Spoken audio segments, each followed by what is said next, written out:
Can hear me well? Let's start.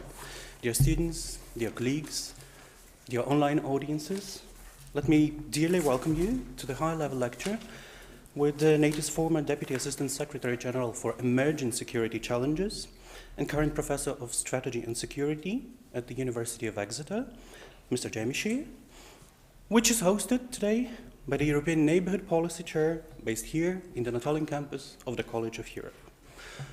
My name is Andrzej Tuszka. I'm a Senior Research Fellow with the ENP Chair, and I'll have the pleasure to be moderating today's discussion. When we were planning this event back in December 2021, our analytical curiosity was revolving around the possible developments, escalation scenarios, and how to counter, if not prevent them. Obviously, with President Putin's war of choice launched against Ukraine and the whole Euro-Atlantic community, we are all now poised to discuss how to end this unprovoked and unjustified act of aggression, and how to do so with the least possible cost and harm to Ukraine and its people. As neither the Kremlin's Crimea-style blitzkrieg nor its Chechen-style shocking all tactics succeeded within these days, as the world's fifth largest army and war criminals faced fierce resistance from the Ukrainian armed forces, territorial defense forces, the National Guard, and the ordinary people, the Russian tactics seems now to be changing, and dangerously so, as the bombings of cities and civilian casualties increase.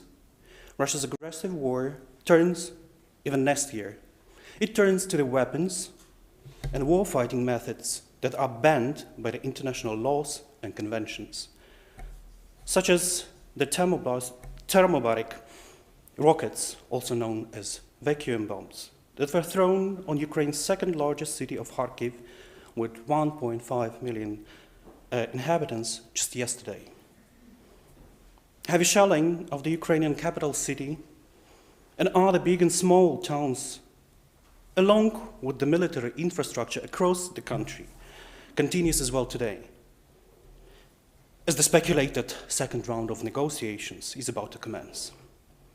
Having failed to decapitate the Ukrainian government and the country's leadership, the Russian forces are now apparently determined to depopulate big Ukrainian cities, devastating them block by block with the use of banned heavy weapons so they can take an easier control over. Ukraine and the EU countries are facing an immense scale humanitarian and human catastrophe. At least 500,000 of Ukrainian refugees have fled from war to Europe, and the number keeps growing. Some 80,000 of people, chiefly men, however, returned back to Ukraine from abroad to defend their land and the dear ones. Ukraine is united in its resolve and determination to withstand any threat, but the gravity and diversity of threats do keep multiplying. Along with Russia's massive military assault, the nuclear threats become more pronounced in the Kremlin's offices, just as today. There is, however, more to eat than the threat to use the nuclear weapons. With 4 nuclear power plants stationed in Ukraine, and there are 15 active nuclear reactors, we face yet another kind of a nuclear disaster. As we speak, Ukrainian people are standing now on the occupants' way to the Zaporizhzhia nuclear power plant to prevent it from being taken over. The Chernobyl power plant is already under Russian control. On the 7th day of Russia's blatant aggression against Ukraine and the civilized world, parallels with both Chechen and Syrian wars, but also the Second World War, keep proliferating, and not without a reason. Russian atrocities in Ukraine have also brought thousands of losses in human lives among the Russian combatants. To be more precise, the 7th day of Putin's aggression sees nearly 6,000 Russian soldiers killed, which has already surpassed the death toll Russia faced in the First Chechen War, and may soon too go over the Second Chechen War losses. But little does the dictatorship care about human lives, including of their own people. Official Russian resources and sources are silent on this matter. The remainders of the free media in Russia that are communicating the naked truth are being shut down, and thousands of wounded Russian soldiers are now being hospitalized in Ukraine, for their own country doesn't want them back home and cares to conceal the real costs of this unruly offensive campaign. While Ukraine is bound to abide by the laws of war, the aggressor gains the default advantage by disregarding such laws, which creates yet another ethical and legal asymmetry in this disproportional use of force, blunt force, meant to advance an insane political dream of a politician and the country he rules, or owes. A one-man's insane dream that became a nightmare for millions. We've seen it already, some 80 years ago. Yes, Ukraine might be winning the information battle. The overwhelming support of Ukraine across the world is unbeatable evidence thereof. The truth is that this battle was perhaps won already in the first minute after President Putin's justified calls for invasion of Ukraine. Only a handful of the, I'm afraid, still remaining Putin-Versteher or Putin understanders in the West would still be willing to subscribe to his insane and nonsensical, pardon my professorial language, bullshit he voiced as a pretext for war. In fact, and we have to admit this, he didn't even care creating a convincing excuse for his unprovoked aggression, a casus belli. It is a war of choice, but without a cause or reason. Many would bring now geopolitical arguments in defense of such a move, but we need to be clear on this. It is not the case of geopolitics, even if we consider Gopnik or hooligan geopolitics as a legitimate way of doing politics internationally. It is the case of geopolitical terrorism, which is a completely different matter, of course. It's a senseless war as well. One cannot undo the whole nation, however strong his wish be. Whether Ukraine wins this war depends not only on the inner strength of the Ukrainian people and its leadership, but also the international response. The birth of a responsibility to respond doctrine, in order to prevent and counter such aggression also in the future, is long overdue, obviously. The governments, the people, the businesses, civil societies, culture and education institutions all need to respond to this act of aggression against the civilization. It is not just Ukraine's war, it's everyone's war. Because we all failed to prevent this war. Our response is now crucial to prevent us all from failing. It might be hard, but the truth needs to be faced.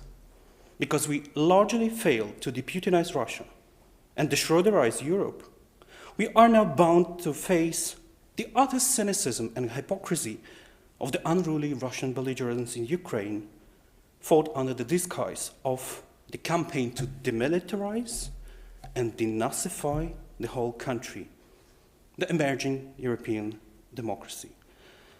As part and parcel of Europe, Ukraine now seeks support, all support available, first and foremost from its European partners, such as Poland or the Baltic states, the European Union, the UK, the United States, and NATO. On the possibilities and risks of involving the latter one in this escalating conflict that quickly might turn global, we will be talking today with our guest of honor, Professor Shea. I invite his colleague and our very own Ambassador Thomas Meyer-Harting to introduce our speaker. Thank you.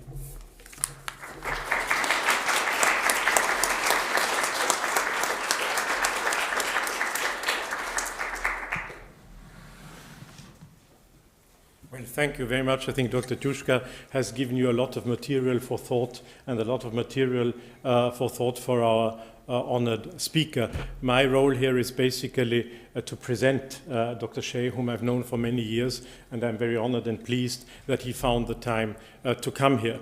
As you have seen, and I'm sure you've studied his CV, Dr. Shea has a long career, had a long career with NATO, and at the end, as you already mentioned, Andre, he was the Deputy Assistant Secretary General for Emerging Threats. And when we discussed this subject here today, earlier today amongst ourselves, he basically said that he had sort of been focusing on emerging threats, on new threats, on hybrid threats, and now suddenly we're confronted with a very classical threat, a war that nobody or most people did not believe would come back to Europe in the way it has, a war of aggression. And Dr. Tuschka has already described all the implication and all the horrors. Dr. Shea started out, he didn't start out, but he became world famous at a certain point as spokesman of NATO during the Kosovo War and during the Kosovo operations of NATO. In fact, the only war in the technical sense of the word that NATO has ever fought. And it will be interesting, I think, to hear from him against the background of this very experience, how he evaluates what is happening here today. People have compared, and I mean, in a certain sense, you've done it indirectly, President Putin with Slobodan Milosevic. But the great difference is that Slobodan Milosevic did not have access to nuclear arms in the way that President Putin has. So I think this is something that we will really need to look at. And I think it will also be interesting to hear from Dr. Shea what all of this means for European security and more specifically also for transatlantic security. As some of you know, I'm Austrian, and I've watched with stupefaction, if I may say so, the effect of this conflict on our formerly neutral partners in Sweden and Finland. I mean, there's a real discussion there about joining NATO. So I think it will be interesting to hear from you how you evaluate what is going on, what your opinion is on what we've seen of Russian military tactics so far. We discussed this today also earlier on. What you think this means for NATO, what you think this means for European security. So I think we're very privileged to have such an experienced speaker who also has a lot of academic experience with us here today. Thank you very much.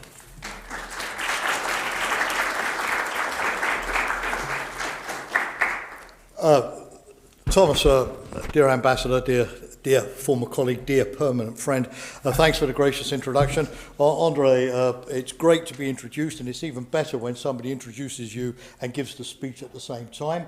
It certainly takes the pressure off my shoulders because many of the points you made are points that I am obviously also going to make today, but there's a difference because what I will try to do is not only expressed, like all of us, my absolute disgust and horror at what is going on, but I'll try to give a sense of how we move forward in policy terms, because that's the job of diplomats and policymakers, to recognise the horror, but then come up with ways that we can deal with it, even if there is no quick fix or miraculous short-term solution. Madam Vice-Rector, thank you so much for the hospitality today. It's great to see you, and thank you also for being here today.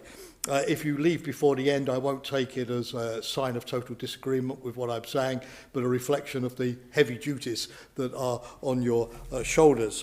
This is my second visit to NATO. Having come during the night, I decided I wanted to see what it looked like during the day. The answer is much better and greener. And secondly, when I get a second invitation, I get rather nervous because it can mean one of two things.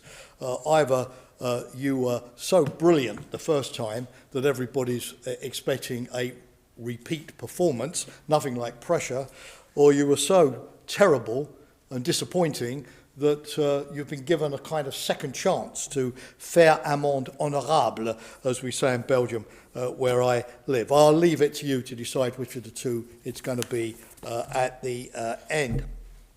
So, I spent a lot of my career giving optimistic speeches about the future of European security because I was privileged, unlike you, to live in an age where we were given a chance not to simply be on the back foot defending ourselves and containing threats, but politically to be on the offensive and move forward into constructing a new European security architecture, which, like all sort of architects of new European security orders after 1815, after 1918, after 1945, we hoped would durably solve some of the tensions in the international system, preserve democracy, foster globalization, and endure longer than the previous periods of the liberal peace. I was really lucky in my NATO career. I had the opportunity to see the end of the Cold War and the beginning of nuclear arms talks between Gorbachev and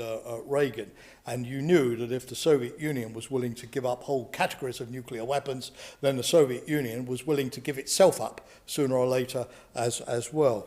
I was lucky to be involved in making the case for NATO enlargement during days when people were telling me that it was ridiculous. NATO would never be able to provide security guarantees to countries of Central and Eastern Europe. They were geographically undefendable, like the Balkan states.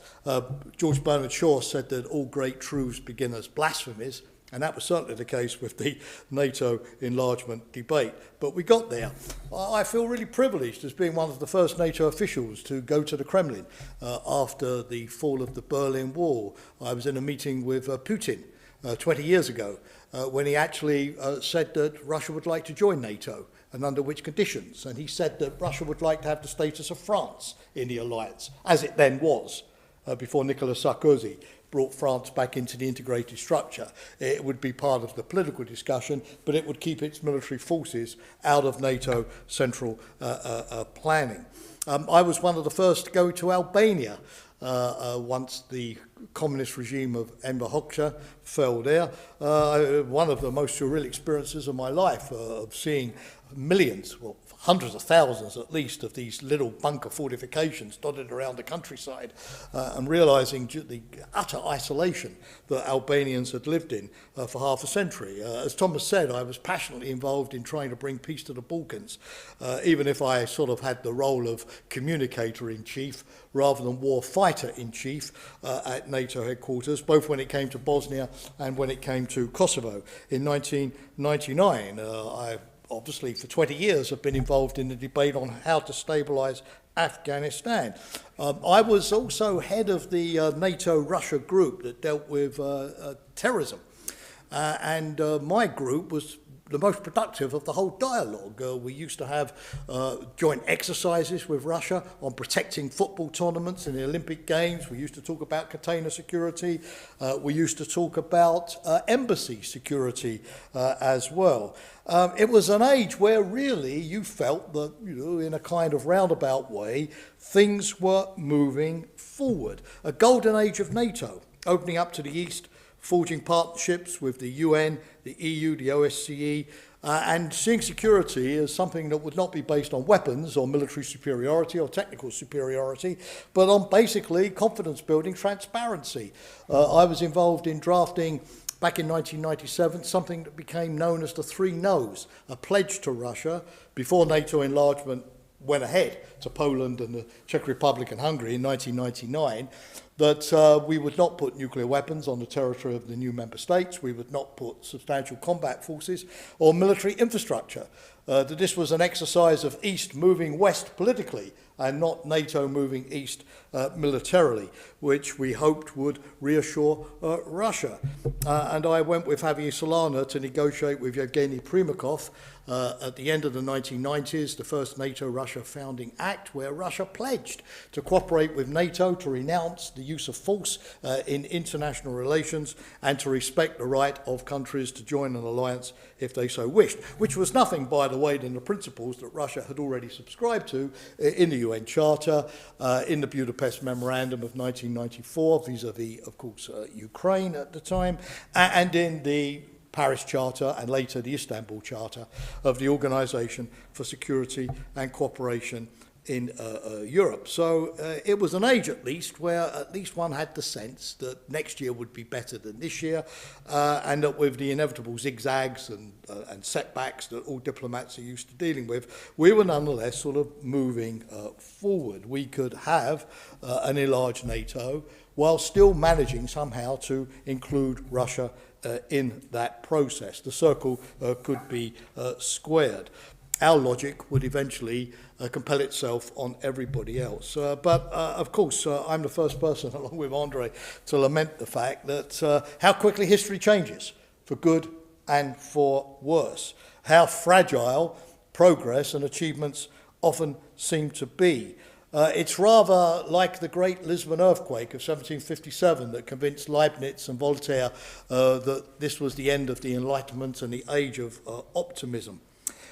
You're right, Andre. We're now, unfortunately, back in a Europe where might is right, where one country, Russia, believes that its legitimate security interests, in inverted commas, justified overturning the rules of the game for everybody else, all of the other 56 countries in the European security framework. As Henry Kissinger famously said about the Soviet Union, absolute security for the Soviets is absolute insecurity for everybody else.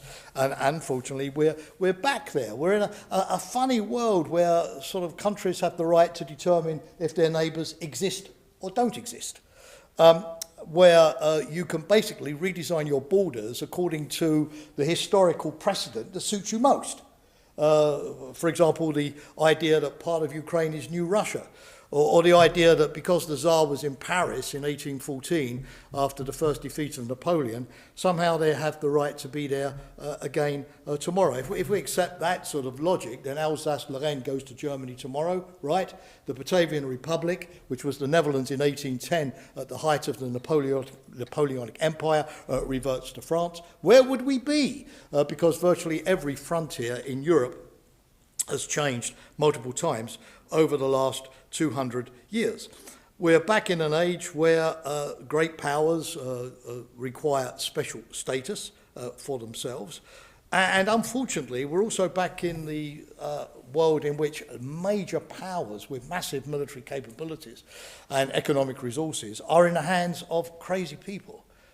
Dictators who clearly are divorced from reality, who live in a bubble surrounded by yes men, telling them only what they want to hear, who believe that everything is permitted in search of their own political vision.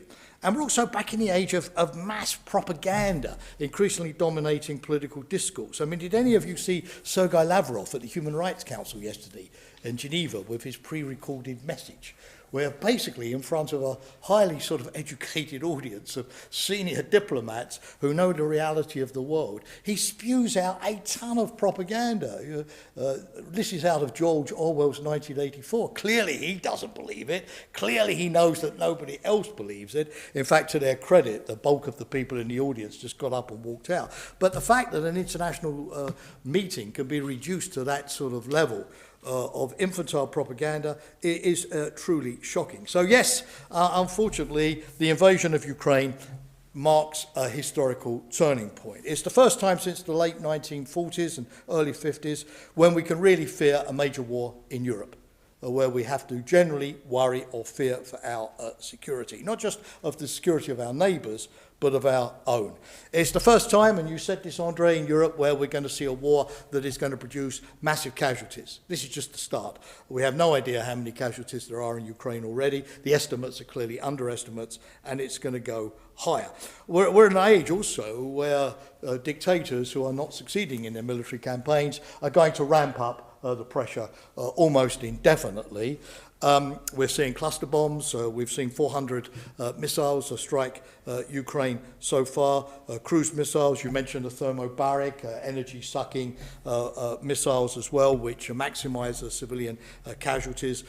Kiev and Kharkiv are starting to look like Aleppo, or will do very soon. The Russians, who don't seem to be capable of winning a land battle in a tactical sense against an adversary, a kind of Napoleonic victory by routing the army of the other side, are increasingly resorting to terror tactics, medieval sieges around cities, cutting off food, medical supplies, water, starving the populations into submission and the regime to surrender. What is worrying also, as I mentioned, is that Ukraine is only part of it, because what Putin has said is that he's no longer interested in the immediate political objective, which was the neutrality of Ukraine. That was ceded by President Zelensky 2 weeks ago to the Kremlin with the offer of peace talks. But the Russians, who claim that that's what they were seeking for so many years, have disregarded that. As you say, it's now the elimination of Ukraine as a democratic state. It's the demand that NATO cease all enlargements, not just Ukraine, but to any other state. It's also the demand that NATO revert to its 1997 military borders before enlargement, which would mean that 50% of the NATO membership that basically joined after 1997 would have no military security guarantees on their border. You would have first-class NATO members, but second-class NATO members. And as NATO is based on the principle of the three musketeers, all for one and one for all, that means that nobody would have a security guarantee, because if it doesn't work for everybody, it doesn't work for anybody at all. So what Putin is actually doing is demanding the end of NATO. De facto. That's what it is all about. And increasingly he's made it clear that his problem is not with NATO enlargement, it's with NATO, full stop. The actual existence of this alliance, which he feels should have disappeared after the Cold War. So it's no good negotiating with Putin, because he keeps upping the ante and increasing his demands all the time into areas which he knows that are impossible, he knows will not be accepted, and therefore he knows will lead to a failure. It's a gambler's mentality. Now, in retrospect, it's clear, I think, that the West made a number of mistakes, and I could spend my lecture today, which I'm not going to do because I want to look to the future, but we've made a number of mistakes that we are now starting to recognise and to regret in terms of dealing with Russia. Georgia, 2008, where we felt that because maybe Mikhail Saakashvili, the president of Georgia at the time, had fired the first shot, somehow the fault was on both sides. Certainly some in Europe, I remember well, and so does Thomas, were willing to say that, a plague on both houses. Also, Russia occupied two areas which it was already occupying with pseudo-peacekeeping forces since the beginning of the 1990s in Abkhazia and South Ossetia. So we felt that geopolitically as such, the situation had not changed too radically. And thirdly, Russia did not seem at the time ready to go further. So we basically sort of swallowed that. NATO suspended the meetings of the NATO-Russia Council for a few weeks and then quickly went back to business as usual. Crimea, 2014, where clearly the sanctions were too mild. We spent all of our time congratulating ourselves that the European Union renewed those sanctions every 6 months and didn't actually look at the content of those sanctions or whether they were changing the behaviour of the regime. We also recognised increasingly Russia's malign influence networks in Europe, but then didn't do anything about them. I mean, I'm a Brit, as you probably gathered already from my accent. I remember David Cameron, the Conservative government. He was chair of the G7 a couple of years back, and he organised a summit in Northern Ireland at Lough Erne, where the whole theme was Londonistan, Russian money in London, the so-called beneficial ownership companies, the shell companies owned by the Russian oligarchs, the money laundering, all of the firms, the legal advisors, the PR firms that were working for Gazprom and other major Russian companies, giving them access to the property market, facilitating British passports. And at that G7 meeting, there was this ringing declaration that we're going to do something about this. 10 years on, nothing was done at all. So we recognised all of these malign influences, but we didn't act. The EU recognised in the third energy package already 7 or 8 years ago that dependency on Russian gas at 40% was too high, and there was an EU collective decision to reduce it. Today, it's going up towards 50%. So it's not as if we were unaware, but we simply didn't feel it was important enough to take the kind of action that we were suggesting. The other thing I think about Western policy towards Russia is that it was based on a number of misapprehensions, bad assumptions, illusions. I don't blame us all because Thomas and I, in the diplomatic life, it's our job, Madam Vice Rector, you too, in your diplomatic life, to try to look on the positive, to exploit opportunities.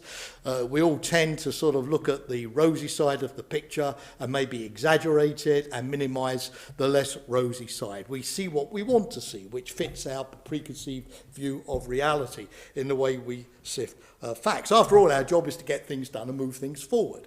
But in retrospect, I think in NATO we were working too late on wrong assumptions. Assumption number one was, the more you get to know me, the more you're going to love me.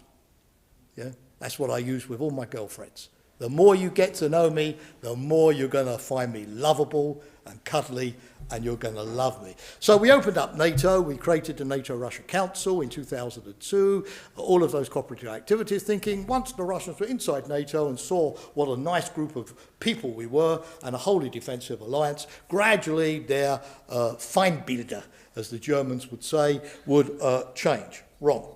Secondly, we believed that a dense web of links with Russia would be a substitute in terms of NATO or the EU for Russia's integration. If Russia was in the Council of Europe, doesn't deserve to be right, but still, if it had the partnership with NATO, the 4 spaces, cooperation with the European Union, if it was part of the G8, on the point of membership of the OECD before the Crimean annexation, that somehow that dense network would convince Russia of the benefits of integration, of cooperation. It would have more to lose and less to gain by retreating to a path of confrontation.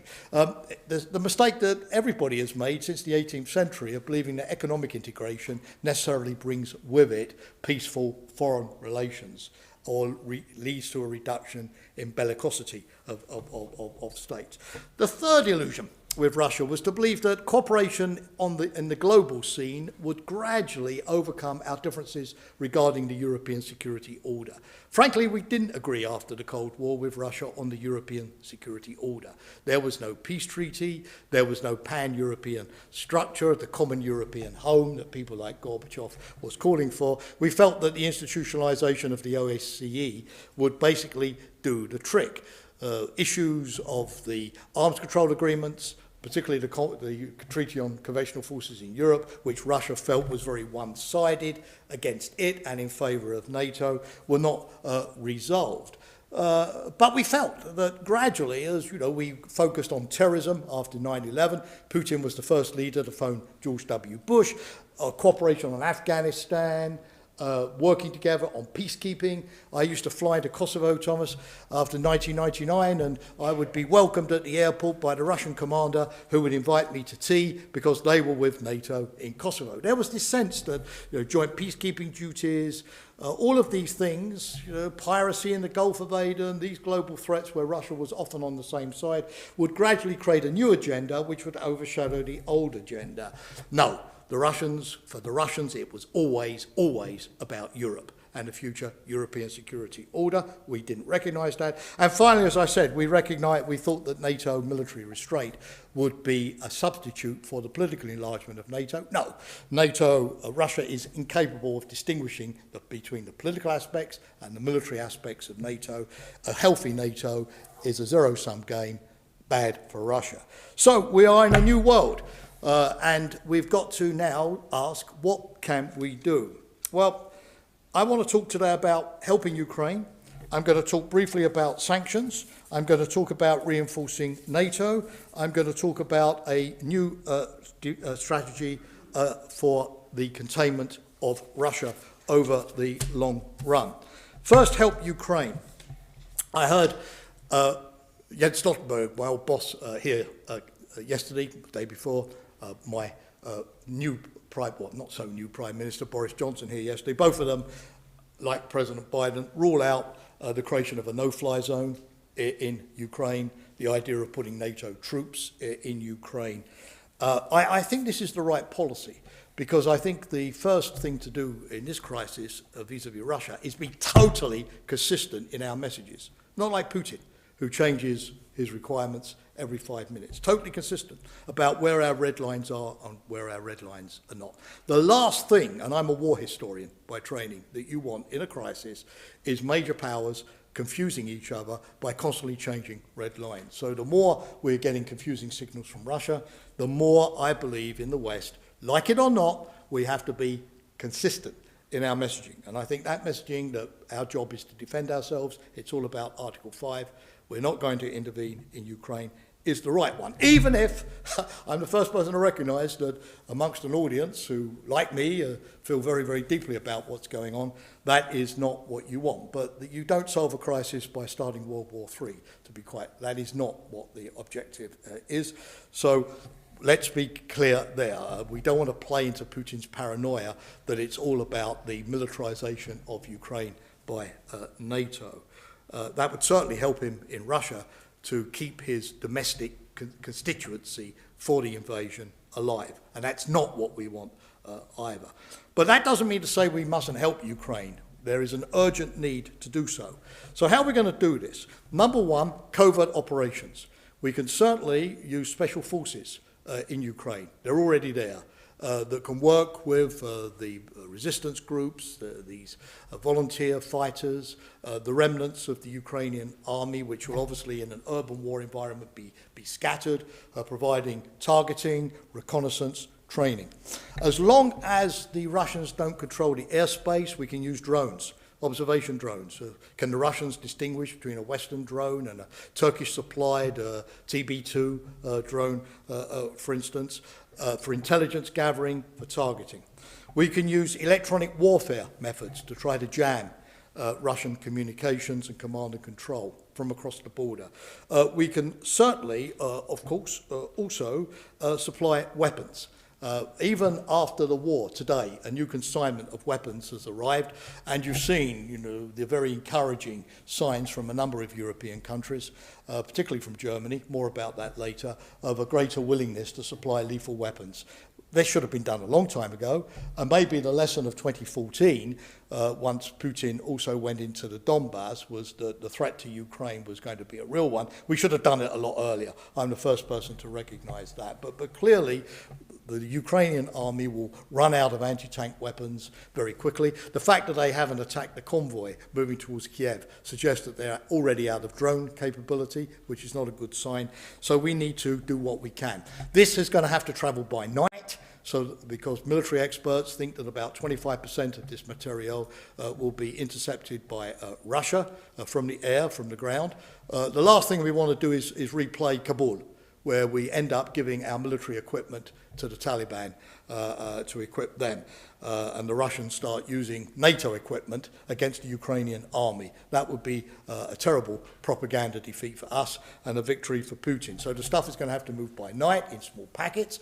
Poland is going to be the main country from where this material will be supplied. That also could increase Russian military pressure on Poland. NATO is going to have to be alive to that. Ukraine also has a very good cyber defense network. They have some of the best hackers. Sorry, but they do. Ukrainians often turn up in some of the criminal hacking networks. Not all of them. There are lots of very good white-hat Ukrainian hackers, but they are certainly skilled in information technology. And we need to give them every assistance in terms of the way in which they can use cyber attacks, again, to paralyze the Russian logistics and supply system, the command and control, and so on. We can help with psychological operations. One of the things that NATO countries have done historically is develop the art of psychological operations in warfare. And we know from the evidence that we have so far that not every Russian wants to die in Ukraine. As General George Patton famously said of the Second World War to his soldiers, he said, the purpose of war is not to die for your country, it's to make the other poor bastard die for his country. What that is certainly percolating now among many of the Russian conscripts. The Pentagon's reported this morning that many of them are deserted, they've sabotaged their equipment, they're short of water, they're short of food. I don't know, I can't verify that, I'm not on the ground. But this army clearly is not the lean and mean fighting machine that Putin would like to present. So psychological operations in terms of reducing morale, spreading defeatism, in this type of environment where the West has lots of skills could be helpful. We're going to have to help, therefore, Ukraine not only with the public relations war in the world. I think, that, as you said, they're doing a very good job of that themselves, but we've got to help them particularly with the PSYOPs piece. The next thing I think we've got to do is to provide them with money. So far, about $33 million worth of cryptocurrency have been supplied by various sources, private individuals as well. So we have to give them the financial material means to keep the war going. I'm in favour of a lend-lease, Second World War lend-lease style programme of military equipment on credit if donations run out as well. But we have got to adapt the aid we give to Ukraine to the style of war they're fighting. Just a little example. I mean, talk about aircraft being supplied, which apparently is not going to happen after all. I didn't believe it from the EU countries. No, it's too late for that at the time being. Drones, far better.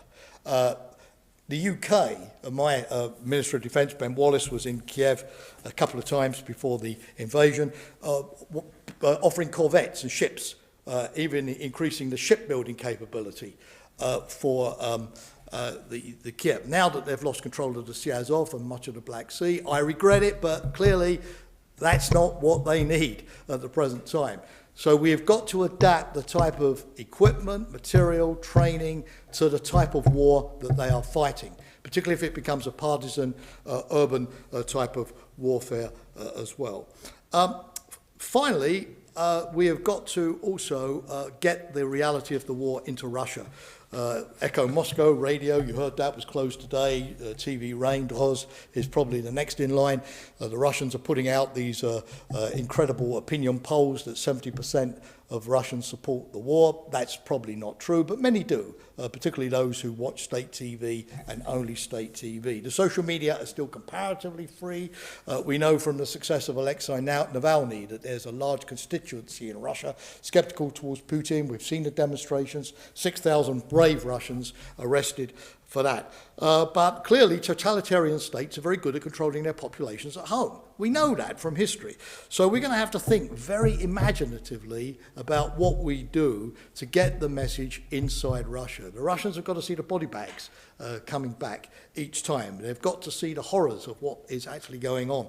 They've got to break this kind of propaganda narrative that they're going to be treated as heroes once they cross into Ukraine. We know that support for the war in Russia is fragile, if only because so many Russians have family members and relatives in Ukraine. The links are very, very strong. This is not the kind of war against Chechen Muslims, if I can be perfectly frank with everybody here, which could play into Putin's narrative.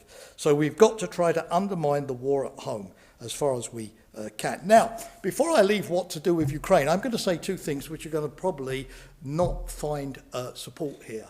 But my job is not to entertain you. My job is to be honest with you about the way ahead. Number one, what is going to be the outcome of all of this and how do we prepare for it? Are we going to see partition? A plan that apparently has been leaked by Lukashenko shows the partition of Ukraine into 4 different sort of statelets. No. Is it going to be a kind of bigger Donetsk extending down through Mariupol and Berdansk and the Sea Azov and the loss of the Black Sea coast? We don't know. Regime change, yes, most probably in Kiev, which we're not going to recognise. Are we going to have a government in exile of Zelensky? I mean, we've got to start thinking about what is the scenario that's going to emerge from this. Are we going to have a UN peacekeeping force, an OSCE peacekeeping force after some kind of ceasefire? we mustn't sort of just be on the back foot with Minsk II arrangements, which are so vague that they can't be implemented, and where we're helpless in the face of Russian pressure like we were before. So we're going to have to do some imaginative forward thinking into the likely scenarios and how at least we can use whatever levers we have to preserve as much of Ukraine as we can, at least for the time being, until we are in a better position to push back. I don't have the answer to that, but we can't just think about the war. We've got to think about how it's going to look afterwards and how we adapt to that.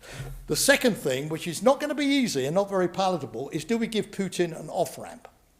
I was on a call yesterday with a bunch of experts, and the view was, no! This guy is a complete, horror story, which he is, dictator. He's broken every tenet of international law that's imaginable out there. And no, no off-ramps, no compromises, no sort of, you can go to your villa in the south of France like, baby Doc Duvalier of Haiti, and as provided you keep quiet, well, we won't disturb you. It's very difficult, particularly now that, for example, the chief prosecutor of the International Criminal Court has said that he's opening an investigation into Putin and the regime for war crimes. The Canadians have already put in a request to the ICC to indict the Russian elite for war crimes. Obviously, Ukraine is pursuing in the ICJ in The Hague, the International Court of Justice, similar claims. This is going to make it harder, of course, if we're dealing with an indicted war criminal anytime soon. We've had that experience with people in the Balkans, or Bashir of Sudan, and many others as well. But there is also a sense among diplomats that, is it wise to corner Putin entirely without any kind of off-ramp or way to climb down from all of this, particularly if it becomes the kind of mess that some people are predicting. What could be an off-ramp? Would it work? I mean, the ones that we offered Putin before the war, which we felt were relatively effective, arms control talks with NATO, reduction of military tensions, avoidance of sanctions, pushing on Minsk II, they didn't work. Maybe Putin, in a more fragile position, might be more interested next time round. Again, it's not an easy topic, but unfortunately diplomats are not paid to do popular things. They're paid to think about hard realities, and so we're going to have to confront that. Second issue, sanctions. Like all of you, I have been remarkably impressed, amazed by the unity of the international community and the draconian sanctions that have been taken. As sanctions take a long time to work, in the case of Libya, 20, 30 years, the best thing if you're going to do sanctions is first of all be united, and secondly, go for the big stuff right away. Because at least then you have the ability to inflict some kind of damage within the time frame of the type of conflict that you are trying to solve. Over time, North Korea, Venezuela, they all prove this. Iran, regimes adapt to sanctions, even draconian ones, and survive. So go hard, go early. Otherwise, don't do it. That is what has been done by the international community. It's amazing that Sberbank, the biggest Russian commercial banks, its stocks went down, share price went down 97% in 24 hours on the London Stock Exchange. Quite extraordinary. SWIFT, which many people thought would not happen. Sanctions against Russian central bank, that seemed to be out of the question. The financial meltdown has been quick and immediate. And of course, it's extending into a large number of areas. I even saw that yesterday the price of Russian oil went down, although oil has gone up to $111 a barrel today, not because of sanctions against oil. We're not sanctioning the Russian energy markets at the moment, although I know that in Poland you would like to take Russian coal out of the game. But because of sanctions against transport and insurance, the Russian ability to transport the oil has now gone down, making Russian oil less valuable as a commodity and therefore cheaper. Russia, of course, boasted that it would make itself immune to sanctions by taking itself out of the dollar economy, but when sanctions were adopted, 80% of its transactions were still in dollars, so it didn't go fast enough. good for us. And secondly, it boasted about its sovereign wealth fund, about $170 billion, and about its financial reserves, $620–30 billion. Problem is that Russia didn't want to hold those in rubles, and it held them abroad. Great.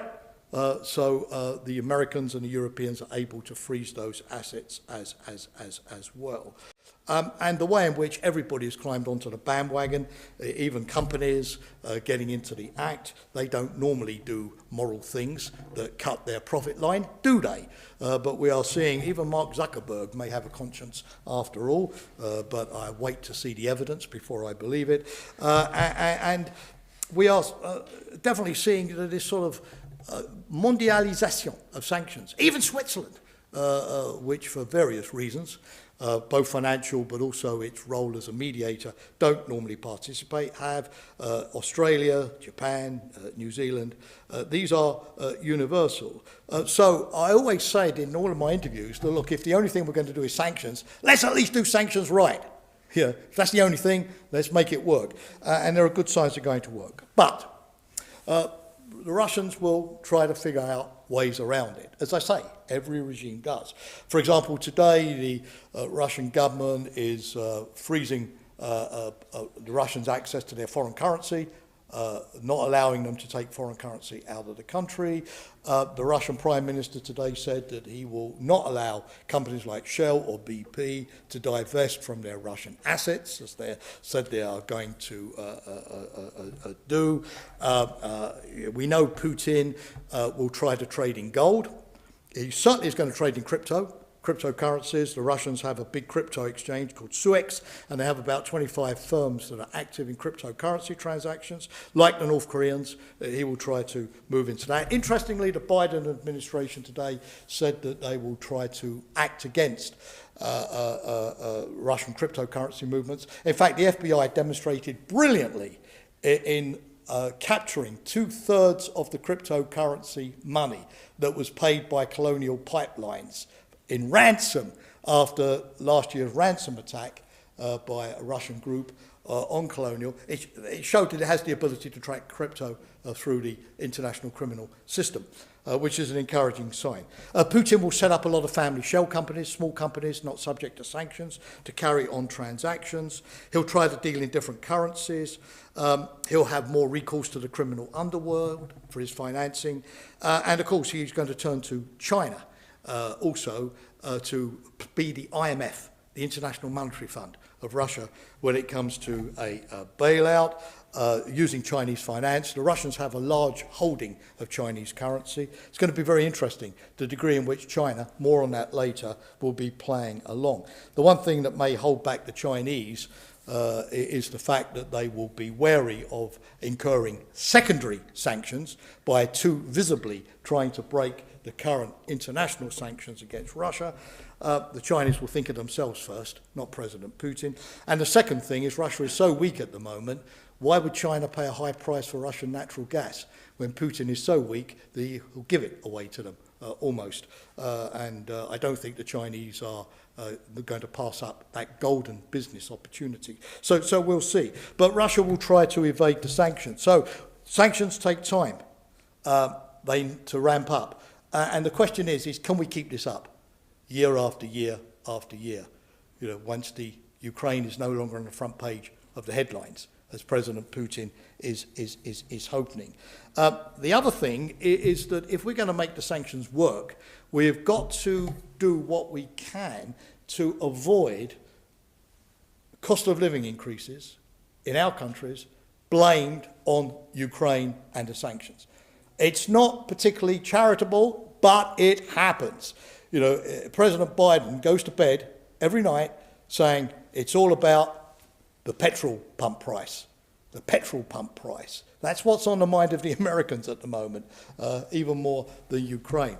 So we've got to have to be intelligent about this and make sure that we try to, at least in the energy sector, avoid a perception that the war in Ukraine has now driven the price of petrol to 10 euros a litre or has doubled our gas bills. And so what we can do, you know, in terms of Japan, in terms of Qatar, in terms of Sonatrach of Algeria, talking to the EU.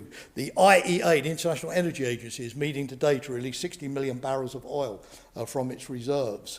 You know, whatever we can do, you know, I'm even in favour, although I'm a climate change advocate, of maybe resurrecting the Keystone XL pipeline from Canada to the United States, if it would be the conditio sine qua non for America to cancel its oil dealings with Rosneft, which they have, and Russia. But we've got to make sure that we try to. There's going to be pain, there's going to be sacrifice, but we mustn't allow Ukraine to be guilted, as it were, for all of the economic woes we're going to face. This is going to require very, very intelligent political leadership. Thirdly, reinforce NATO. Absolutely. Could NATO fight Putin today and win? It's a question. NATO didn't think it would have to. NATO's strategy after 2014 was deterrence, not defence. It was the idea that basically we only need to have enough forces in Europe to show that NATO is united, to act as a tripwire, and that Putin therefore could not sort of, if you like, gobble up a NATO member state without fighting NATO, and that will work. But if you really now face a credible prospect of a Russian attack, then the strategy has to be to fight and win. That is a completely different proposition in terms of the numbers that are required. You can't do that with 4,000 troops in Poland and the Baltic states, or almost no troops in Romania or Bulgaria on the eastern flank. You can't do that with NATO not having an effective command and control structure for Central and Eastern Europe without having standing defence plans. You can't do that if you rely upon reinforcements, the ability to get lots of troops and armour over the Atlantic in just 2 weeks. It can't be done, as many NATO exercises have shown. You can't do that if you have NATO units who don't know where they're going to be and who they're going to fight in a crisis, because they don't have any set task. And you don't have that if you've got no tanks or no heavy armour in Eastern Europe. So one of the big challenges for NATO is going to be to move back to permanent military presence in Central and Eastern Europe. And that's going to be the task for NATO's summit. And to come up with a plan. What we've seen are two things since the invasion of Ukraine, or the crisis. One is very good. So many countries, as you know, have sent forces here to Poland, the United States and other countries, the UK, to the Baltic states, you know, to Romania, aircraft and so on. You've seen this. President Biden has sent these 82nd Airborne here, certain units, relocated forces from Germany as well. But this is temporary. This is not permanent. This is just for the duration of the crisis, and they could leave again tomorrow. The only permanent aspect to emerge so far is the creation of 4 multinational battalions, one led by France in Romania, one probably led by the Czech Republic and Slovakia, 2 others, which would be in the Black Sea region. So we don't know, although you're hoping that those American troops will stay, but we don't know yet that that's going to be the case. The second thing is that there hasn't been a plan behind all of this. It's not the Supreme Allied Commander at NATO who has said, I want the 82nd Airborne to go to Poland, or I want the French to go to Romania. It's all been voluntary. You know, I like that country, I'll send them there. It's fine. It's sent a good signal, but it's not a war-fighting strategy where you need your Supreme Allied Commander to basically determine who is where, with which equipment, fighting who, and under which conditions. We have to centralise all of this into NATO. In other words, we have to bring the full structure, what countries have available and are willing to deploy, together with the command structure, which is a NATO multinational structure. We need to improve air defence and the rest. During the Cold War, the Germans provided 3 armoured divisions. Today, no European country is able to provide an armoured division, only the United States.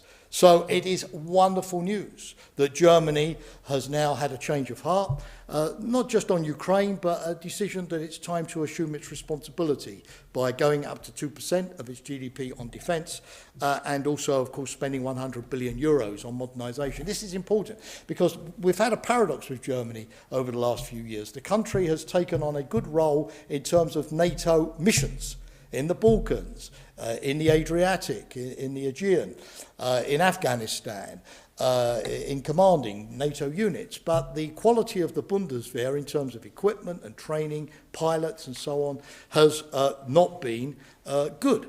And so modernisation is badly needed. But if the Germans are going to spend, this is also going to create the funny position where once again they're going to be militarily, very quickly, the leading European power, vis-à-vis France, vis-à-vis Poland. So this could create some questions, as well as obviously the encouragement they're playing their role. So this is the time for the Europeans in NATO to sit down with the Germans, if they're really going to invest this amount of money, and say, how do we Europeanise all this? How do we create European mechanised brigades and mechanised battalions, including the UK, which has relocated some of its army to Senilager in Germany, back on the continent, because, ladies and gentlemen, this is going to have to be done by us, the Europeans. The wonderful thing about the crisis is that the Americans are there. They're there behind Article 5, they're there behind sending forces. But they're not going to send 300,000 troops, as they did during the Cold War, with 10,000 battle tanks. They're going to remain focused on the Indo-Pacific. So this is going to require a massive European effort to recreate conventional warfighting capability, and not just do the cyber functions or the electronic warfare functions, the niche functions around an essential American fighting corps that we've had in NATO since the end of the Cold War. So the crisis is good news for NATO in terms of unity, in terms of solidarity, in terms of mission, but we now have to take that from a deterrence posture based on the assumption that war isn't going to happen to the very, very, very real possibility that the only way that we may defeat Putin is by having to fight him.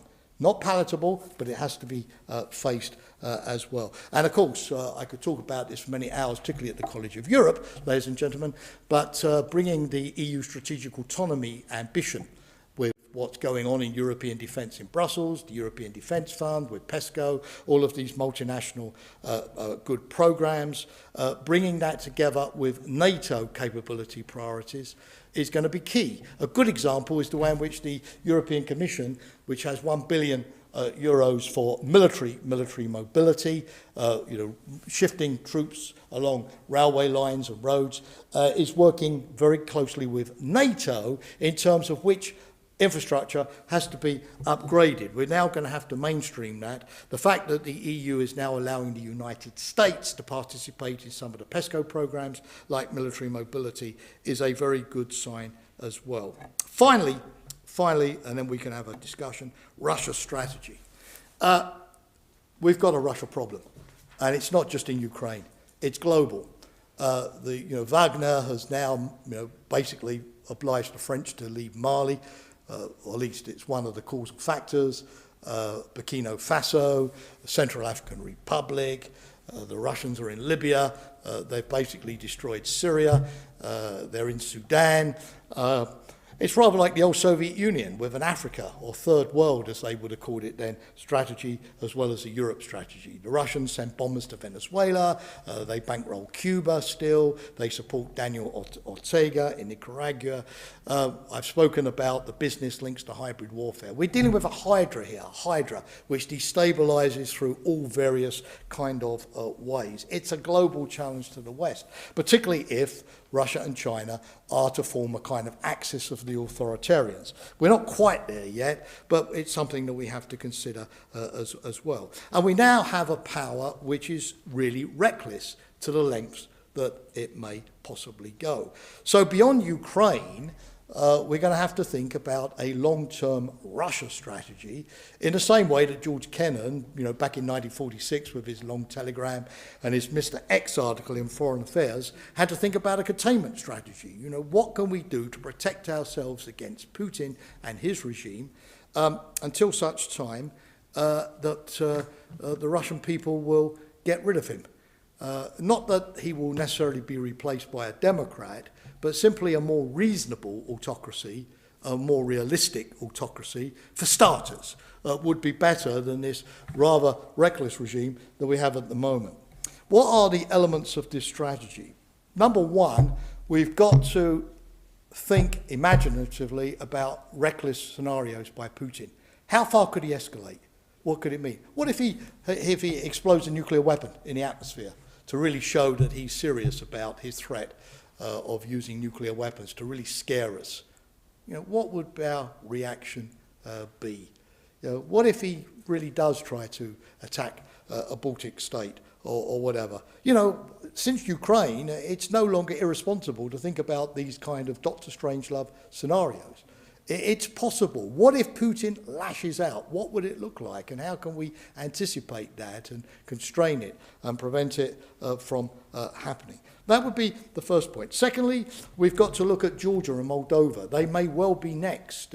Georgia has featured very little in this debate, but if the Russians do not want Ukraine to join NATO, they probably have similar ideas for Georgia or Moldova as well. What about Russian influence in the Balkans, particularly vis-à-vis Serbia and Republika Srpska, or their influence in Northern Macedonia? The Americans have recently imposed sanctions against Republika Srpska. The EU is thinking the same. How do we make sure that we keep our influence there as well? What do we do about drawing China away from Russia? The Chinese have been very lukewarm on Ukraine, which is encouraging.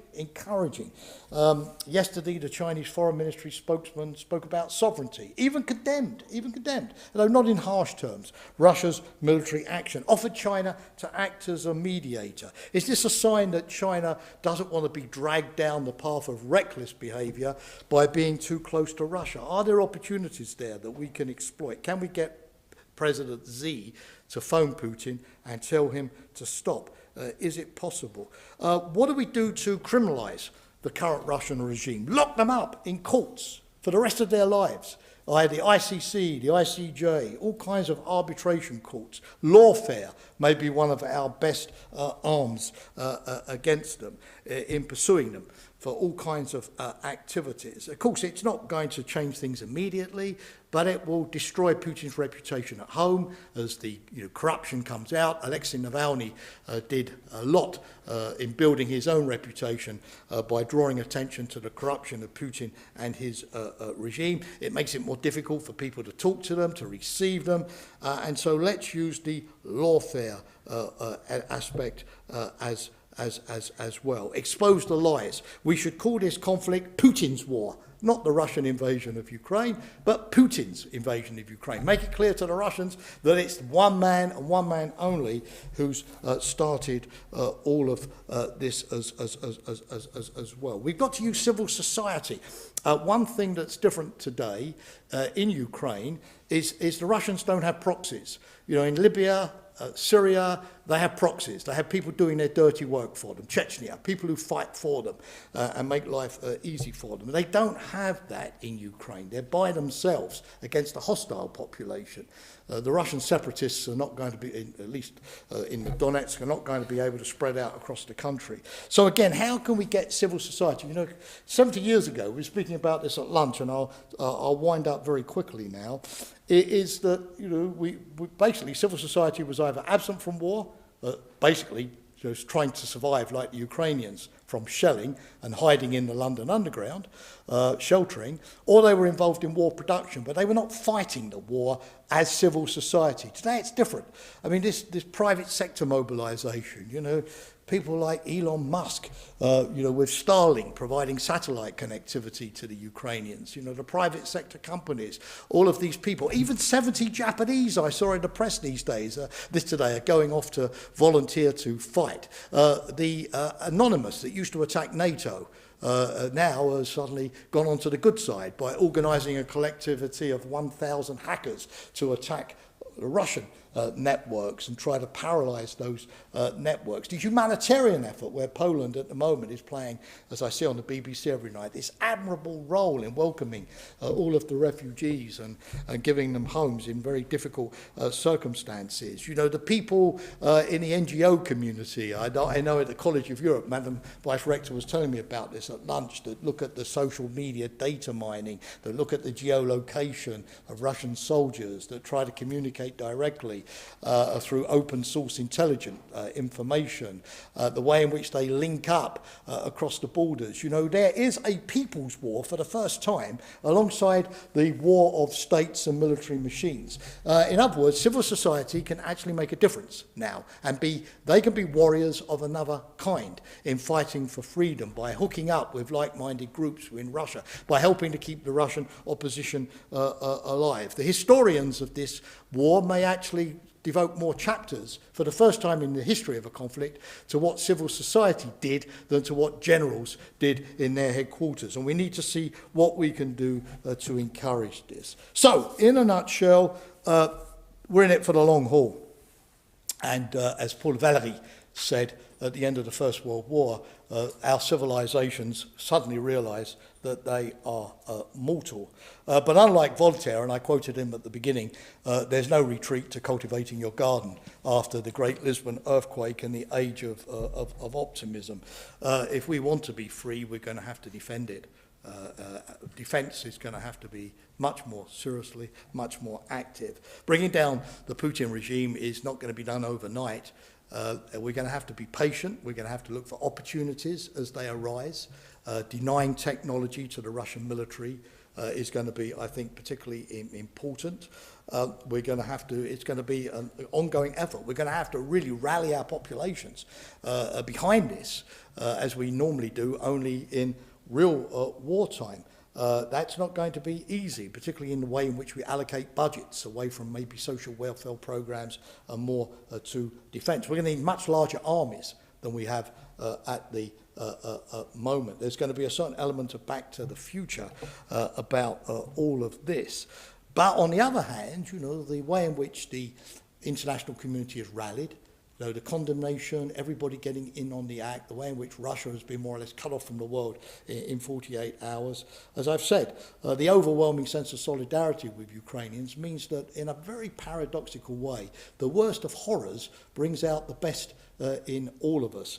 The challenge, however, is going to be to preserve that mobilisation over the period of time that it will take. But would you rather live free in a poorer country than slightly wealthier for a short period in a totalitarian state? At least I know on what side of the bed I'm sleeping. Thank you.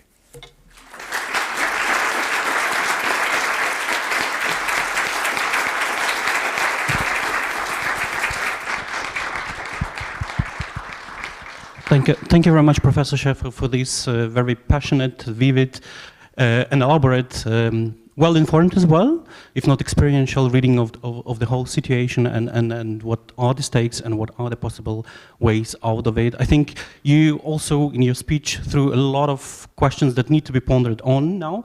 We don't have the luxury of much time, which is left for this discussion. I will perhaps briefly and quickly open the discussion session with one or two questions, and then we'll leave it to our students to take it further. I think the right start would be here to ponder on something that perhaps to you and most of the experienced diplomats doesn't seem to be a question of controversy, but perhaps this is something that whose records needs to be set straight. To what extent do you think Putin's invasion of Ukraine was indeed motivated by his fears for security, fears of NATO? To what extent it was motivated by his hatred to the liberal democratic world, and to what extent it was motivated by the desire to maintain power, as well as all the stolen fortunes from the Russian people. I think this is a good starting point to basically also think forward what are his strategic options now in Ukraine and well, further afield, and what are our responses? Yeah, thanks for the question. I think that the first problem, of course, is that because we sort of in the Western world all know that we have to base our arguments on logic, rationality, understandable calculations of self-interest, sort of things that we can convince others. We sort of assume that other people work according to the same calculus, and I think in the case of Putin, we don't. We're working with somebody who's always looks to the past. He never talks about the future of Russia, never. Have you ever heard a Putin speech on the future of Russia? His goal for Russia, for society? Ever heard a Putin speech on higher education, on healthcare? No, I mean, he's a person who is profoundly nostalgic for an imagined view of the past. He looks only backwards to a romanticized view of history. People who have met him, diplomats, say that, the Putin of today is notoriously, more closed off, more emotional, more aggressive than of a few years ago. So clearly he sort of had some kind of midlife crisis where his view of the world has darkened. And so it does mean, the kind of things that we ourselves would feel would be a rational negotiation, accommodation of interests, 50-50, we meet each other halfway. Those kind of things that might have worked with Putin 10, 15 years ago aren't going to work today. What we know is that clearly this must represent some sort of long-term goal which he is determined to implement in his lifetime as somebody who will go down in history as one of the great Tsars. I think, his model is Nicholas I or Alexander I. The Tsars at the time of the end of the Napoleonic Empire, who spread Russian power into Eastern Europe, who defeated Napoleon at the time, who established the autocratic peace of the Congress of Vienna, based on, the concert of Europe and the big state system. Over Napoleon's view of a united Europe, at least under French domination at the time, and a sense that time is running out. The Russian economy is not getting any stronger. Putin is not eternal. He's 1 year older than me, 69, he sees obviously the natural progression of countries in the area moving closer to the west, Finland and Sweden, even if they don't join NATO, the Balkans, where many countries have joined NATO, Ukraine. And so I think he thinks that if I'm going to stop this and have my place in history as one of the great Tsars, I'm going to do it now. What strikes me about Ukraine is there's no pretext. I mean, when we had the occupation of Crimea, the pretext was the EU Comprehensive Deep Trade Agreement, and the way in which at the last minute Yanukovych renounced that, and then the Maidan. So at least you think, wow, okay, there was something in it. Georgia, clearly there were tensions with Saakashvili. But in the case of Ukraine, what provoked it? Minsk was not going anywhere.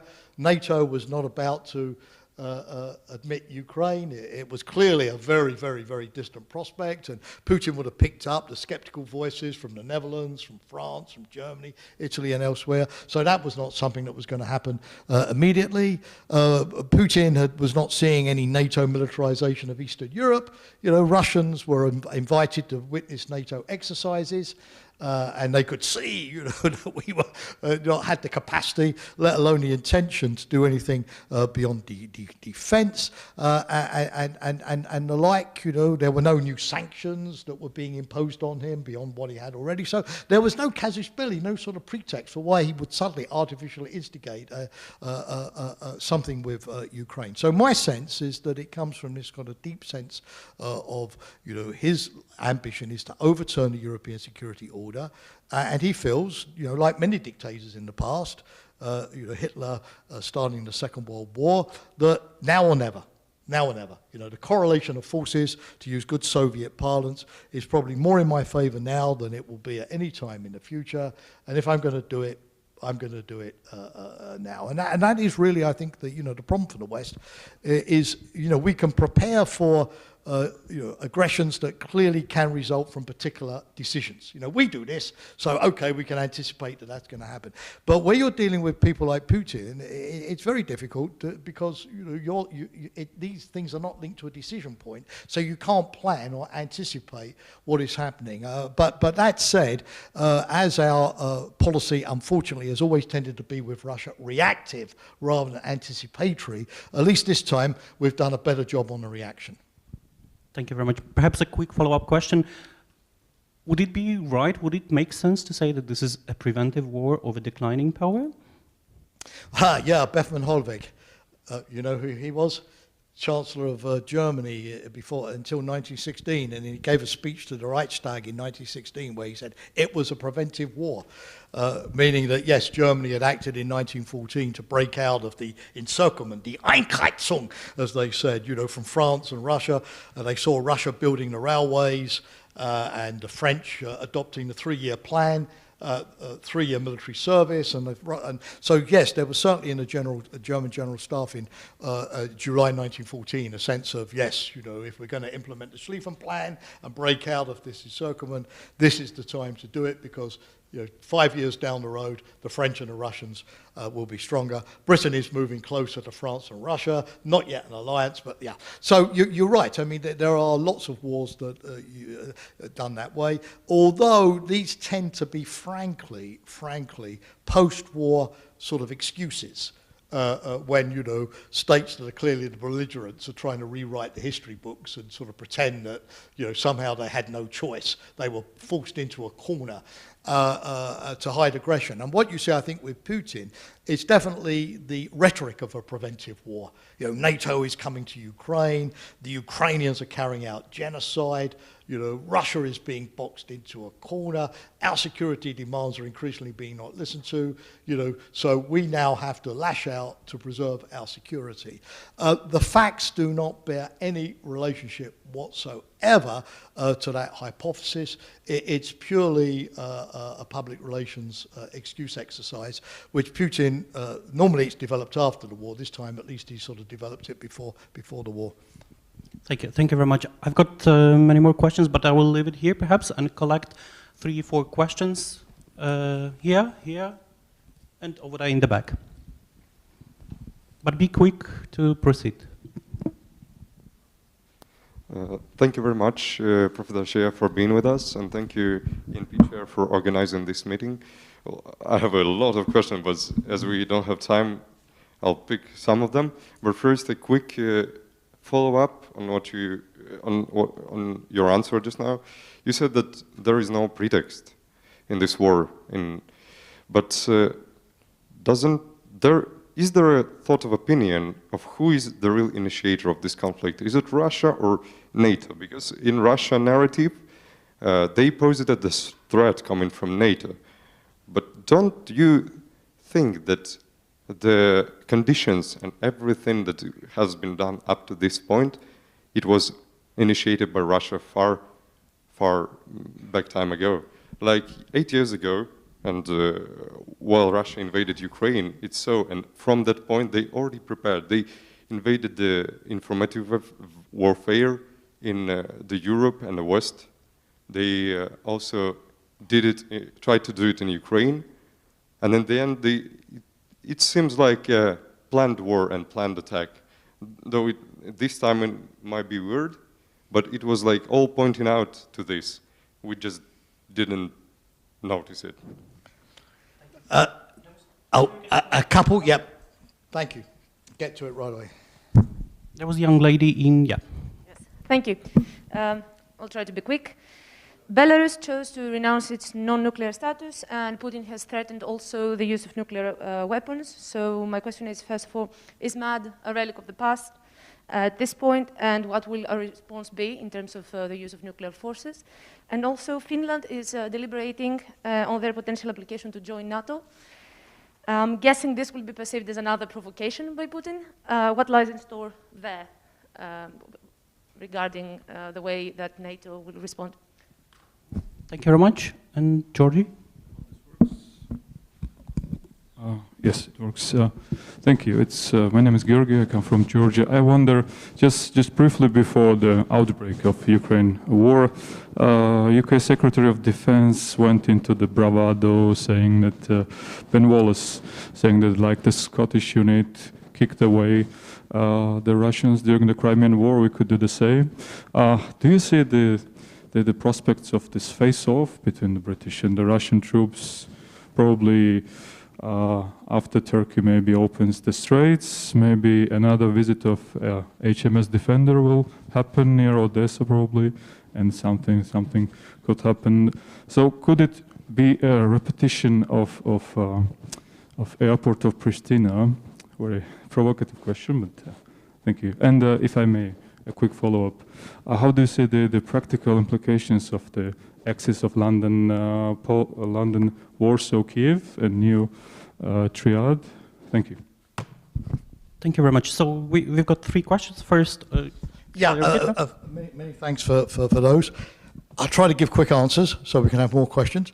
Number one, yes, look, this is a difficult one because it revolves around this issue. Is Russia an exceptional country because of size or history, which therefore has different rights and different requirements, different needs to other countries, and therefore should be given a special status. So that therefore, NATO enlargement should not go onto the territory of the former Soviet Union, although it has with the Baltics, or that Russia should be allowed to station forces in other countries against the will of those countries, and so on. And you always have to ask yourself the question: if I sort of make those kind of concessions, does it really bring me peace? If I sort of then agree to the partition of Ukraine, is that it? Or does Russia simply say, oh no, the West is weak, and now we want all of Ukraine? Because, if you get dishonor and you don't get peace, then you're a complete sucker, to be frank with you. And we've had that experience in Europe in the 1930s, as you all know. So, what are legitimate Russian security interests? Well, I would say certainly not to be threatened by NATO. But the evidence doesn't show there is any threat by NATO to Russia. You simply can't. There was a massive NATO disarmament after the Cold War. Virtually all of the nuclear weapons left, all of the tanks left. At one stage, we had no American tanks in Europe. 250,000 American soldiers left. We disarmed. Defense budgets went to an all-time low. So much so that countries had problems sending a battalion to Afghanistan, let alone a tank division to come to Poland to defend the country here. NATO gave its commitment, as I've said, the 3 no's, not to station troops and nuclear weapons. We invited Russia to observe our military exercises. We invited Russia into the NATO-Russia Council and so on. We continue to negotiate on all kinds of confidence-building measures, arms control measures. So, frankly, I think you have not you, sir, personally. Your question is a very good one, but one would have to have a very distorted view of the world to really make an argument that there was some kind of military threat from Russia to NATO. It reminds me of Clemenceau. Clemenceau was asked after the First World War, how did it start? And Clemenceau said, well, I'm not totally certain, but one thing I do know for sure is that Belgium did not invade Germany. And so, yes, when you look at the big picture, there are some sort of incontrovertible facts there. NATO sought to reassure Russia about its wholly defensive purposes. Indeed, when Poland first joined NATO, I used to get bitter complaints from my dear friend Radek Sikorski, who is now, of course, in the European Parliament. He would say to me, Jamie, we've been in NATO for years, Poland, and what do we have to show for it? A virtual training centre in Bydgoszcz. That's what he used to say to me. In other words, we thought NATO would bring, the kind of military defence that Western Europeans have, and you NATO people have not even got a standing defence plan for Poland. You haven't even, deployed forces. We feel unprotected, and we say, but don't worry, Radek, we don't see a threat from Russia. And by the way, the NATO priority is Afghanistan. So by joining NATO, you come to us in Afghanistan rather than we come to you. So, for a long time, basically, Russia had a situation of no threat. If this has changed, it's not because NATO has done anything. On the day Russia invaded Ukraine, NATO still had 4 battalions of just 1,000 soldiers, that's all, in the Baltic states. Only 87 American tanks in the whole of Europe. The bulk of the American forces still in Germany, still in Italy. A strategy based on reinforcement, not forward presence. No modernization of NATO's nuclear weapons, notwithstanding Russian violations of the INF Treaty. So, Putin is the pyrotechnic firefighter. He creates the problem and then claims that he's the victim when he has to face the consequences. In 2014, Ukraine had a policy of neutrality. It changed its constitution after 2014 to open up the prospect of NATO membership precisely because it had faced Russian aggression. If Finland and Sweden today are talking about NATO membership, it's because of the perception of heightened Russian aggression. I had a couple of sessions where I met Boris Yeltsin, and we used to tell him, Boris Yeltsin, President, the more you talk about NATO enlargement causing World War III, the more you make countries want to join NATO. You are your own worst enemy in this respect. You create the threat that then NATO has to deal with. So I'm afraid, from a NATO point of view, we are only, I say we, as if I still work there, following principles that Russia itself has accepted. Non-use of force, sanctity of frontiers, right of countries to join alliances, and so on. But what Putin is now saying is that every country in Europe has to rearrange all of its security arrangements and live in a state of permanent insecurity simply so that Russia can feel secure, with troops deployed outside our borders against the will of other countries. And again, it's another principle that Russia accepted in Istanbul in 1999, that no troops should be stationed on foreign territory without the consent of another state. So, the question is it worth giving all that up? Is it worth giving all of that up, everything that we've tried to do over the last 30 years, because of Mr. Putin? And if we did, would it really bring us peace? Would we have given away everything to get nothing in exchange? So that would be my answer there.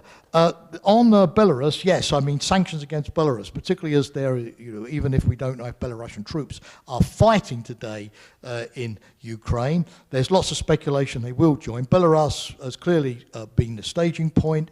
It's facilitated the Russian invasion in every single way. It's an ally of Russia, that's clear. And so the same criminal investigations vis-a-vis Lukashenko, the same sanctions have to be applied on Belarus. This may also reignite the Belarusian opposition. There is some hope. I saw today that there was a Belarusian group of hackers who were now joining the Ukrainians in attempting to launch cyber attacks.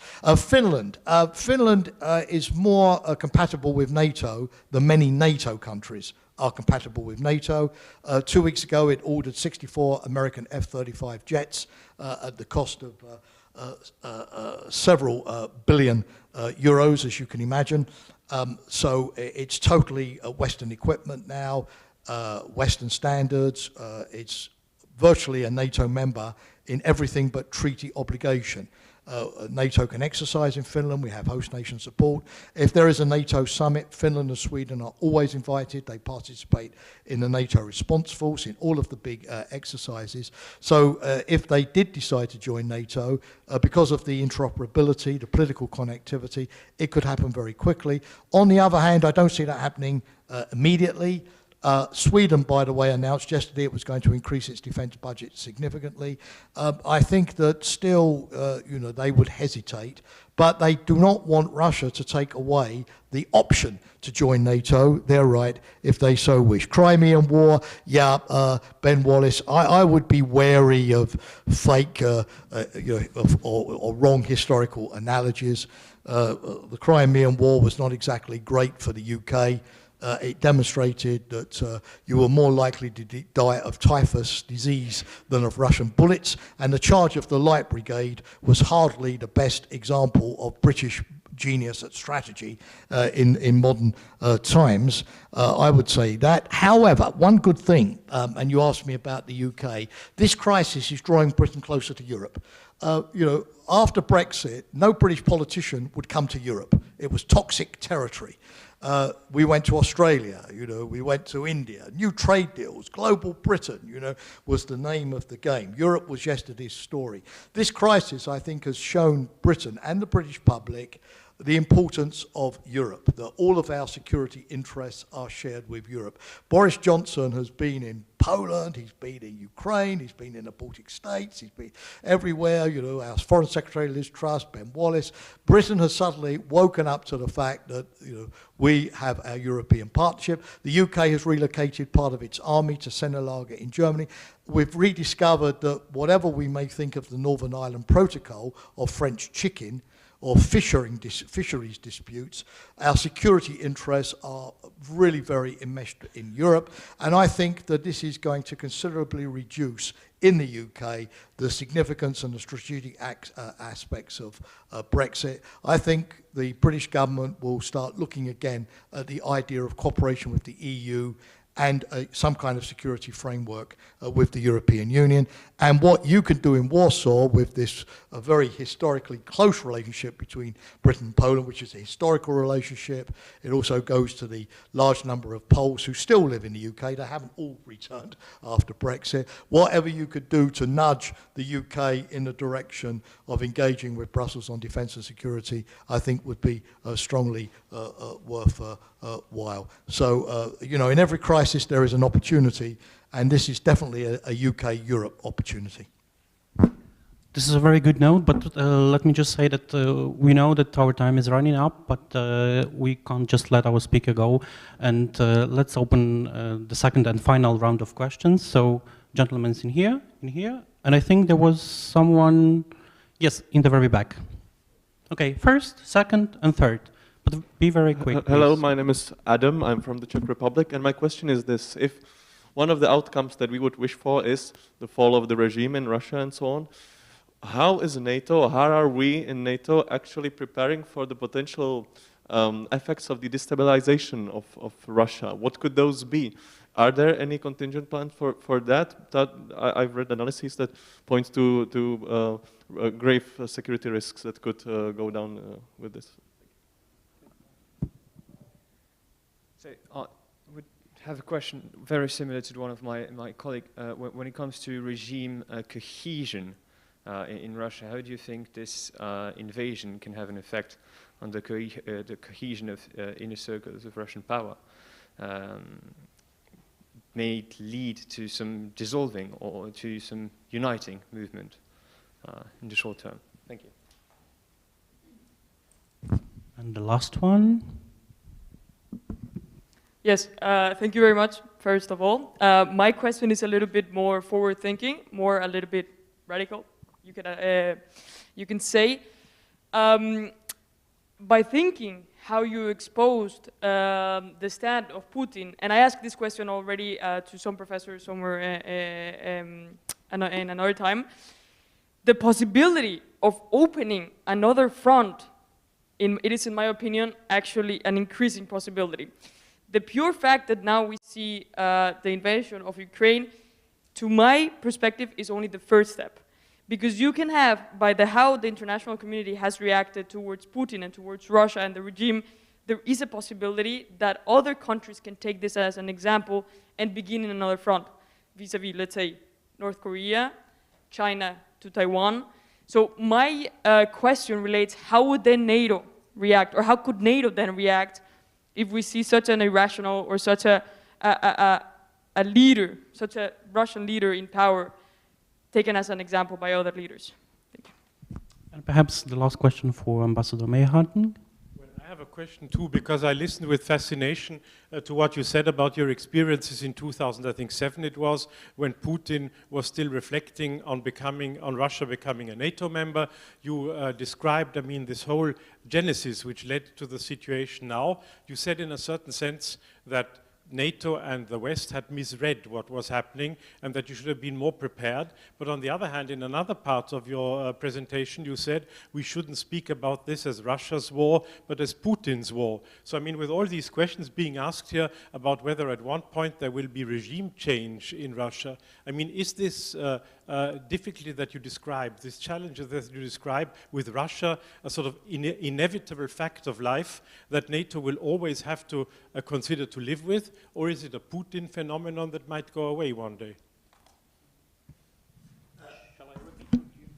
No, I knew coming here today that you would be all super bright and ask brilliant questions. So maybe I should have been like NATO, better prepared.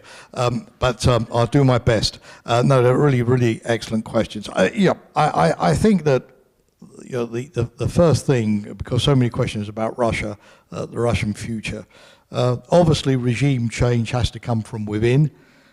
We know that, as it did in Ukraine, and elsewhere in Eastern Europe after the fall of communism.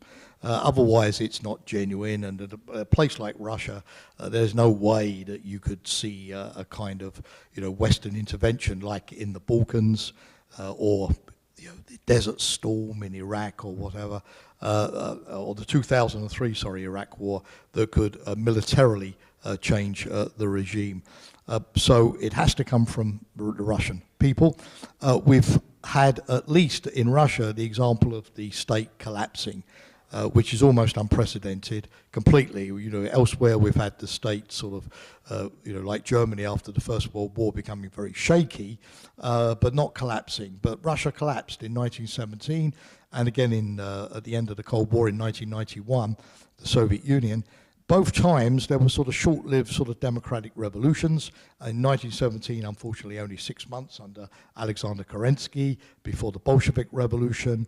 In 1991, at least in the early Yeltsin period, coming into the beginning of the Putin period, maybe a 20-year period in which Russia was not a democracy as we would recognize it, but the Russians had a certain degree of freedom, a certain degree of media pluralism, the ability to travel, engage with the world, set up businesses.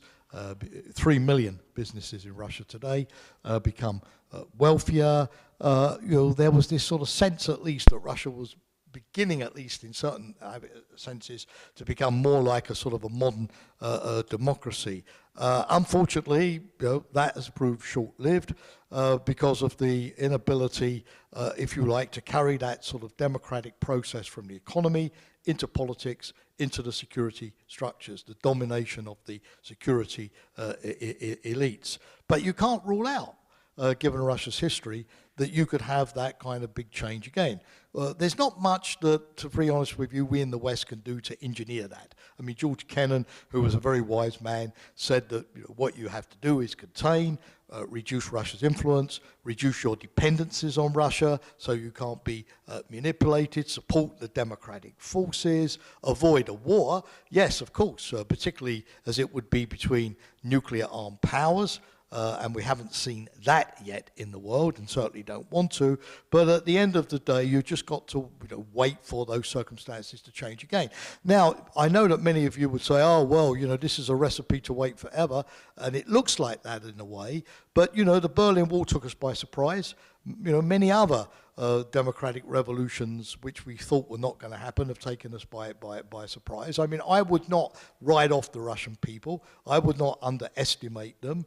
Many of them, like the Ukrainians, have lived in freedom comparatively for many years and don't want to lose that. You know, the Russian opposition clearly would be much, much more powerful if it were given the right to organize, to contest elections freely, to run the media. You know, Putin, would he win in a truly democratic election? Well, maybe 10 years ago I would have said, yes, Putin would win in a genuinely democratic election because he's seen as the strong man who's restored order in Russia. Would I say that today?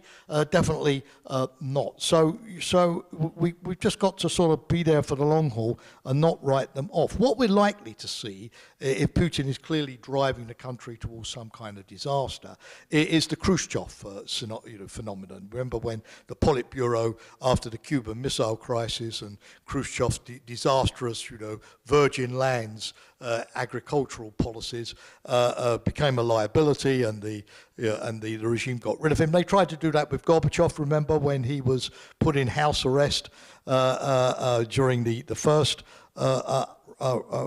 sort of coup d'etat against him. So the Russians do have a sort of a good tradition of getting rid of leaders that they don't particularly like. You know, the elites have often been fratricidal in the way that they've dealt with each other in Russian history. Any person who's read Simon Sebag's Montefiore's fantastic book on the Romanovs, it's like, a kind of Florentine sort of plot of people putting the dagger into each other all of the time, even in the same family. So I would think, rather than a kind of revolution from below, the thing that Putin is so worried about, the colour revolution from the streets, I would see it more as an elite group of oligarchs who suddenly get frightened where the direction is going and engineer some type of putsch or coup against Putin. And I can imagine an increasingly neurotic Putin doing what all dictators do, like Stalin, liquidating or gradually getting rid of people, changing people, all the time, as all dictators do, to prevent that kind of coalition forming against him. All I could say is it's quite interesting that over the last couple of days, a couple of oligarchs who can't be accused of disloyalty to Putin have started to speak out. Particularly as the Americans have been threatening to impound their yachts or take away their villas and freeze their assets. So the first signs of fractures in that elite held together by money is starting. So again, we don't know how and when it's going to happen. All I would say is that we have to, see the signs and play on them the best way that we possibly can. Another front, no. Good idea. In a conventional war, yes. First World War, the soft underbelly of the Dardanelles, the invasion of Italy in 1943. Yes, second fronts, we love all of that. But that's when you're actually at war with Russia. That's not the case at the moment. And so the second front would be more of the cyber democracy promotion, psychological operations, get the news into Russia. It would be more a kind of civil society front, I would argue, than a military front. Taiwan and North Korea, absolutely, yes. Dictators are profoundly influenced by the way in which they perceive other dictators are dealt with by the international community. This time round, it's good because the enormous sanctions that have been taken have clearly frightened the Chinese. I think that's clear, into distancing themselves a little bit more from Russia than they would normally do. On the other hand, North Korea has started to fire off intermediate-range ballistic missiles for the first time in several months. So it clearly perceives an opportunity maybe to have another nuclear test. So there will be some, North Korea definitely, I think, that will try to exploit this. The Iranians also, may feel that with the West putting pressure on Russia. Russia is less likely to put pressure on the Iranians to cut a nuclear deal. But Russia has been quite helpful, and so this is a good time for the Iranians to break out of the nuclear deal at a time when, as I say, the good six-party talks in Vienna, where the Chinese and the Russians have generally been helpful, may start to fragment. So I think, yes, I think you're going to see some who will maybe think twice, who have got a lot to lose. Others, like North Korea, who've got a lot less to lose, exploiting the opportunity. It's noteworthy that Joe Biden this week has sent a high-level delegation to Taiwan. of former American diplomats and the former American chief of the defense staff, so that, of course, the Chinese can't accuse the Americans of sort of breaking the modus vivendi by sending high-level American officials to Taiwan. But the fact that he sent this high-level security delegation, I think, is Biden's way of saying to the Chinese, be careful, you know, we're watching you. Don't think that we can't walk and chew gum at the same time. We're America. We can do that. And the draconian sanctions, I think, obviously would have given the Chinese a bit of a pause as well, particularly at a time when the European Parliament has frozen a comprehensive agreement on investments, where both the EU, the US, the UK, Canada have imposed sanctions on China in response for the Chinese overreaction against the European Parliament, the Political Security Committee, and so on. The Chinese are still under the sanctions that Trump imposed on them under phase 1 of the trade deal. Biden has not lifted those sanctions. So I think also the Chinese probably are thinking, well, you know, do we want to get enmeshed in a trade war at a time when the global economy is fragile? Is it in our interest to see the West create new supply chains to reduce its dependency on Chinese raw earths, reduce its dependency on Chinese suppliers and so on, access to the Chinese market? You know, because all of this is going in the direction of the reshoring of the Western economy, of bringing all of these critical supply chains back home, looking for suppliers closer in our neighborhood. So in the long run, that's not great news for the Chinese economy, which is very much dependent upon access to the United States and Europe. So yes, in a way, if we handle this crisis well, hopefully it will buy us a little bit of deterrence value in the rest of the world, but it's not going to work in an idealistic 100% way. It's going to work as everything in this world in a win some, lose some, fragmented, gradualist way. And again, diplomacy is about accepting that, reducing risks, and exploiting opportunities. Thank you very much. As much as I would love to keep this discussion going, and I'm sure our audience here and online we would still want the same, unfortunately we will need to draw this session to a close already.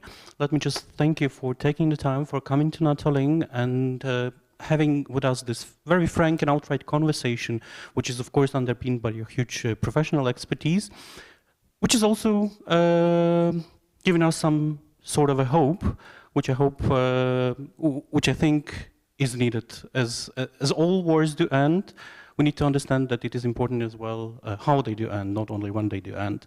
I'm sure this is also a good topic for the next discussion.